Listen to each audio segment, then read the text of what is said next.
What's going on, YouTube? My name is FG3000. I'm back in the place to be, and welcome back for what might be, but not necessarily will be, the last and final time to XROSS Chronicle. If you have not heard the news, this game is officially shutting down on September the 29th, and if you've been keeping track for the last 5 years, this marks the 4th time that this game has shut down. It started off as Yokai Saga, it came back as Phantom Chasers, re-emerged as XROSS Chronicle, then somebody was like, now wait a minute guys, this is just crazy. We can't keep dragging this corpse of a game out to market expecting different results. Let's try to find ourselves an investor, invest a couple of shekels into the game, give it a little bit of spit and polish, some quality of life, you know what I'm saying, before we send it out to the bullies that make up the mobile gaming atmosphere. Let's give it some karate lessons, some boxing gloves, send it to weight class. You spruce it up a little bit, all right? So they did that. They contacted Line Games. Line Games invests a little bit of money into the game, and to be fair, they did change a few things. They added some really cool 2D live art, like I said, some quality of life, some streamlining, and they said, you know what? Now the game is good enough. A game that shut down originally nearly 5 years ago with just a tad bit of spit and polish, that is all it's gonna need to match up against the juggernauts of the mobile gaming atmosphere. I'm talking about games like Arc Knights. I'm talking about games like Seven Deadly Sins, Exos Heroes, heck, even Guardian Tales, upcoming Genshin Impact. They were like, you know what? We're good. We got this. Throw that game out there and ask for all the money and all the time. Well, my friends, we've talked about this many a time on the Shutdown series. There is just not enough time in the world to dedicate to games like this, unfortunately, especially when these games, while they don't match up against the absolute, and let's be clear, there's some absolute killers in the gaming market today when it comes to mobile, some killers, all right?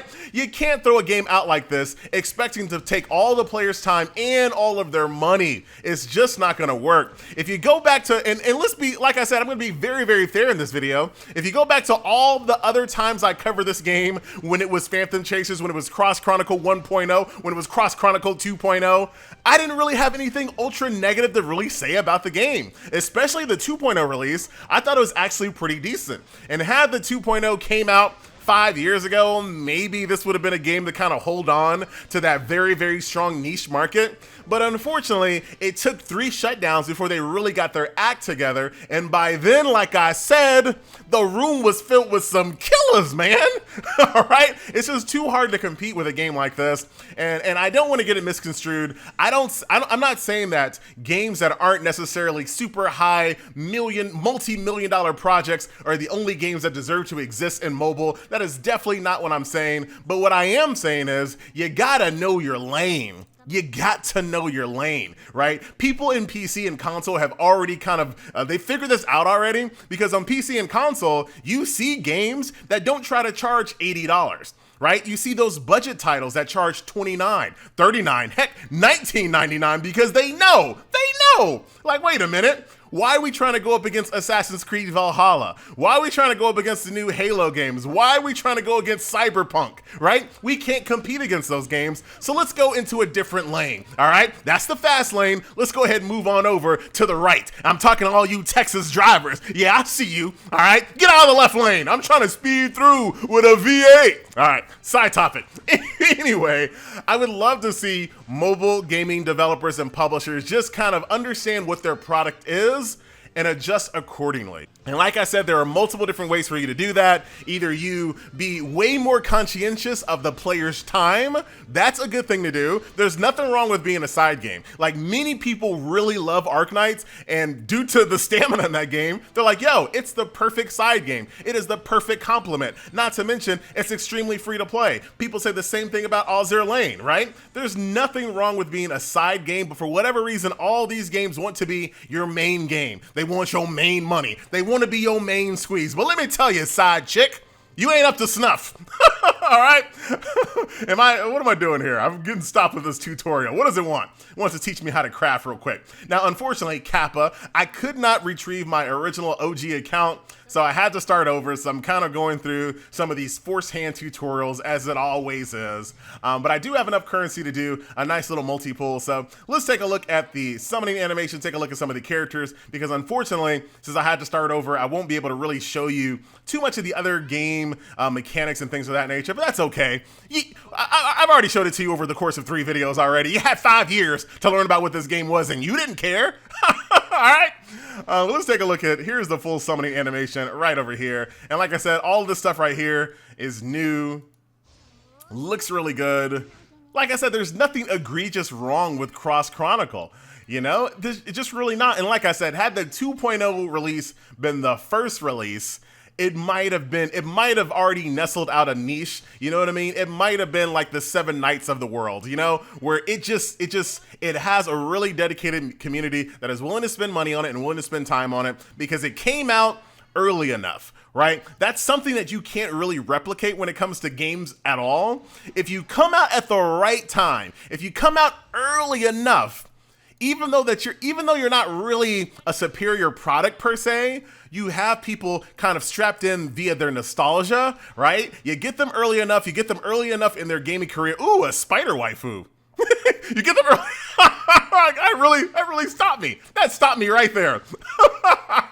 You get them early enough, they go, you know what? This is just a game I've been playing for the last 5 years. I just like it. I don't want to give it up, right? Maybe it could have been one of those games, but this game right now, released in 2019, even in 2019, going into 2020, going against the competition that exists, there was just no hope. There was just no hope at all. No one's gonna look at this screen. No one's gonna look at screenshots or video of this game and just immediately run and download it. You know, like I said, and I kind of already talked about the killers of the mobile gaming industry right now. You see a video of 7 Deadly Sins and the anime presentation of the story, you're gonna run and download it. Some of y'all are. I know you're about to say something about it, but some of y'all do. You see Exo's Heroes, amazing 3D art, you run and go download it. If you love tower defense, you see Arknights and go, yo, I gotta play that. You see the absolute crazy humor in Guardian Tales, you run and download that, an old waifu. We don't see enough old chicken waifus in games, I'm telling you. That is underappreciated niche. Old chicken waifus, all right? Baba Yaga. Oh yeah, I forgot these are all yokais. Guardian Tales and their sense of humor. Genshin Impact and their absolute like console quality graphics. Raid Shadow, and I'm just joking. So when you see screenshots of those games, you see videos of those games, you'll run and go download them. That allows you to continue to have new players coming in your game continuously because you can't keep the old players forever. People eventually, no matter how good your game is, eventually fall off. And a game like this, I don't think markets very well, unfortunately, especially when it has the stigma of all of the past releases. You go to Reddit, you go to Discord, you ask people, hey, what about XROSS Chronicle? And they tell you, oh, that game that came out 4 times already and has already been shut down multiple times. That's not a good look. It's just not. So these re-releases, I think, were always kind of doomed for failure. I don't know, you know, we could always say cash grab and stuff like that, but I really wonder how much cash they actually grabbed. Oh man, she's a yokai.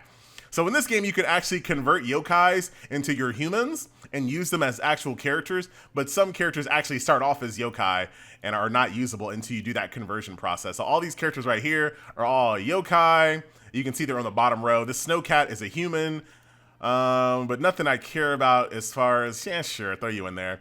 I really wanted to use that spider waifu. I ain't lying. all right, that's fine. Arachnio, it's about time, man. I used to love Arachnia in Smite days. Very, very nice. All right. So let's go ahead and end this bad boy off with one last combat session here. Like I said, there's nothing really egregiously wrong with the game, you know?